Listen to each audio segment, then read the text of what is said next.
What's up, guys? Dr. Dan over here at Beat Fitness. I'm not a photographer, but we treat a lot of photographers, right? So they always ask, what's the best stretch? What's the best posture? I always end up, not me, photographers always end up with this chronic, constant neck pain, elbow pain, wrist pain. It's so common. If you work at a computer, if you're a photographer, if you drive in your car, it's all the same position, which is generally a poor position if we're shooting like this, right? So I got this big camera. This is our videographer's Breeze, and she's like, hey, can we shoot a video on how to stand with good posture if we're shooting with the camera, right? So general advice for everybody is to get out of this position, right? Get out of the hunched forward eye, hunched forward, shoulders upward posture where we scrunch the neck up, right? Also bad if we let this heavy camera hang and pull down on our neck, reinforcing a bad posture, right? So all these different positions, if you do them repetitively, will hurt you, right? And I know, Bree, you taking what, like sometimes thousands of pictures in a day in a photo shoot, like thousands of pictures photographers take. That's 1,000 reps. You're either gonna do the right way or the wrong way. If you do 1,000 reps the wrong way, don't be surprised if you get home at the end of the day and you can't turn your neck or lift your arms up because you've compressed your neck and your shoulders all day long, right? So I'm gonna give you my take on how you should stand. And if you're a photographer, you can practice at home before you get to a photo shoot so you can be set up for success, which means good posture, good camera hold, and good stance so that you're using your core and your mid-back, right? Now over here at the gym, we teach people all of these exercises in the workout. In my chiropractic office, we teach all these people the exercises in the office, right? So now we're on YouTube, check these out. These are the best exercises, best stance positions if you're a photographer or videographer, right? First is to learn how to hold the head high and keep the shoulders back and down, right? So at home, you practice with your camera, picking up, and I know it's heavy, but you gotta develop the right muscles in your mid-back as you shoot. So our goal is to lift the camera to the face. Don't drop the face to the camera, number one. Lift the camera to the face. Don't drop the face to the camera, right? So important. All you gotta do, get your camera. If you've seen our other videos, palms up, elbows in, shoulders back. Hold your camera at your chest and work on squeezing your elbows back and down so that you can elongate your head and your neck away from your shoulders. We then practice a little bit more difficult hold, raising the camera up a little higher, and again, driving the elbows down, lifting the head.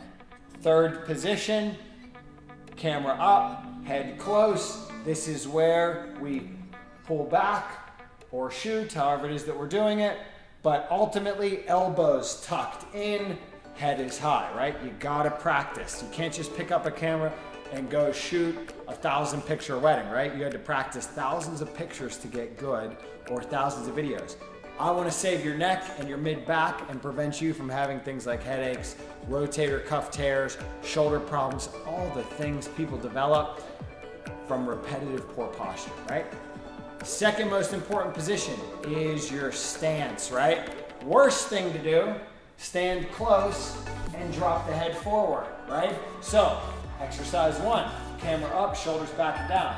Exercise 2, big broad stance, right? If we're lifting heavy weight at the gym, we want to engage our butt, engage our core.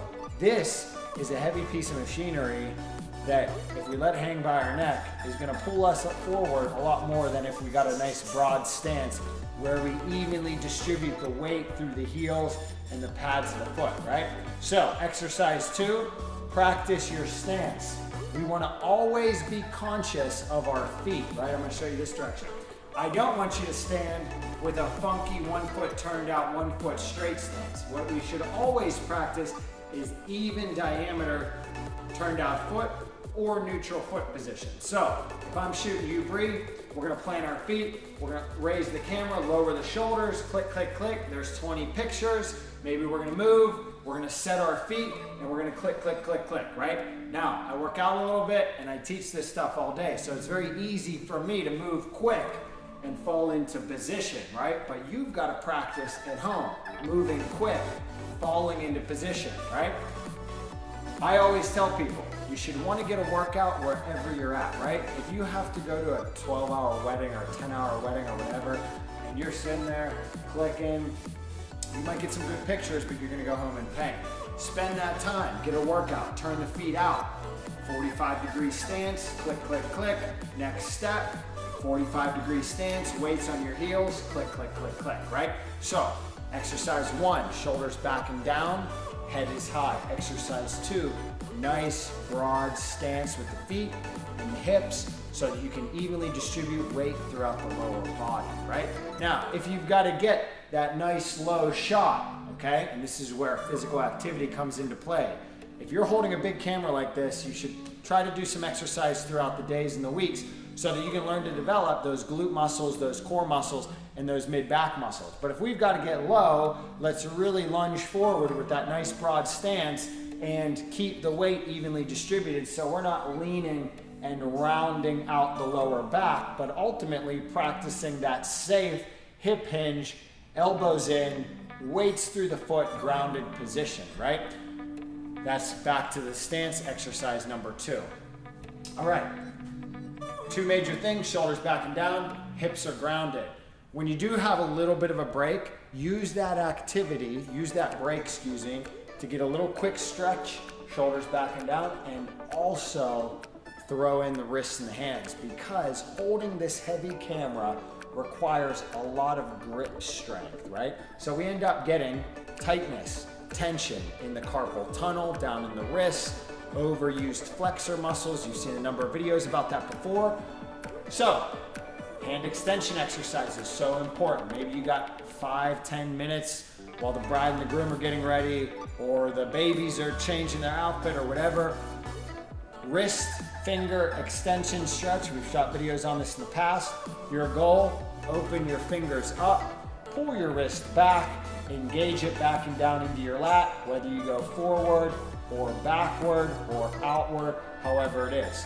You got a couple second break, drive both hands open, drive both hands out and down, forward, or even right here at your side so that you can get that nice, strong extensor activation, which is going to counteract all that flexor dominance that you just created, right? So, 3 main exercises for every photographer and videographer that you should be doing. Shoulders back and down as we hold the camera. Nice broad stance out of the hips. Trying to pay attention to equal or even foot position. Keeping that back in that nice neutral position so we're not rounded, blowing our discs out. And number 3 is the wrist extension stretch to counteract all the forearm flexor activity. You can do it at your side, out in front, out at the side, right down here, right? Hold 5-10 seconds, you'll feel the nice activation. A few wrist rolls at the end to get the hands nice and loose. That's gonna help you have a long, successful photographer, videographer career, eliminating or reducing your risk for neck problems, shoulder problems, mid and lower back problems. I want you guys to be safe and healthy while you work throughout the day. This is a video for videographers, photographers, check it out. Go to YouTube, check out the videos on the website, and we have tons of exercise videos. You can do them at home or anywhere you're at. Be smart, be safe, be strong, and live empowered at work, at the gym, wherever you're at. We'll see you guys later.